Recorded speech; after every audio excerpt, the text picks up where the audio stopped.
तुम्हाला वाटत असेल की मी स्वप्न दाखवून आलो. मी स्वप्न दाखवणारा नेता नाहीये. मी जे बोलतो तेच करतो, जे करतो तेच सांगतो. त्यामुळे पत्रकार बंधूंनो, माझे भाषण तुम्ही रेकॉर्ड करून घ्या आणि माझ्या भाषणातली एकही गोष्ट झाली नाही तर ब्रेकिंग न्यूज लावा. आजपर्यंत एक माहितीचा लाल पैदा नाही झाला की त्यांनी मला म्हटलं की तुम्ही हे केलं.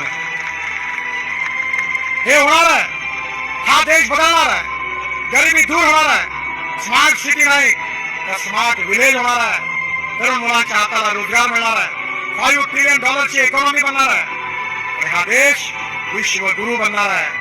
विज्ञान तंत्रविज्ञान याचा उपयोग करू आणि मूल्याधिष्ठित जीवन पद्धती, मूल्याधिष्ठित परिवार पद्धती, साहित्य, संस्कृती, कला, इतिहास, संस्कृती, विरासत याचा आधार घेऊन आपला देश, आपला महाराष्ट्र, आपलं पुणे, आपली माणसं ही विश्वगुरु बनवल्याशिवाय राहणार नाही देशाला. मी स्वप्न दाखवून आलो. तुम्हाला वाटत असेल की मी स्वप्न दाखवून आलो. मी स्वप्न दाखवणारा नेता नाहीये. मी जे बोलतो तेच करतो, जे करतो तेच सांगतो. त्यामुळे पत्रकार बंधूंनो, माझे भाषण तुम्ही रेकॉर्ड करून घ्या आणि माझ्या भाषणातली एकही गोष्ट झाली नाही तर ब्रेकिंग न्यूज लावा. आजपर्यंत एक माहितीचा लाल पैदा नाही झाला की त्यांनी मला म्हटलं की तुम्ही हे केलं. हे होणार आहे. हा देश बदलणार आहे. गरिबी दूर होणार आहे. स्मार्ट सिटी नाही तर स्मार्ट विलेज होणार आहे.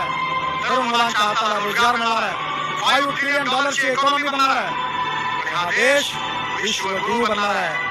विज्ञान तंत्रविज्ञान याचा उपयोग करू आणि मूल्याधिष्ठित जीवन पद्धती, मूल्याधिष्ठित परिवार पद्धती, साहित्य, संस्कृती, कला, इतिहास, संस्कृती, विरासत याचा आधार घेऊन आपला देश, आपला महाराष्ट्र, आपलं पुणे, आपली माणसं ही विश्वगुरु बनवल्याशिवाय राहणार नाही देशाला.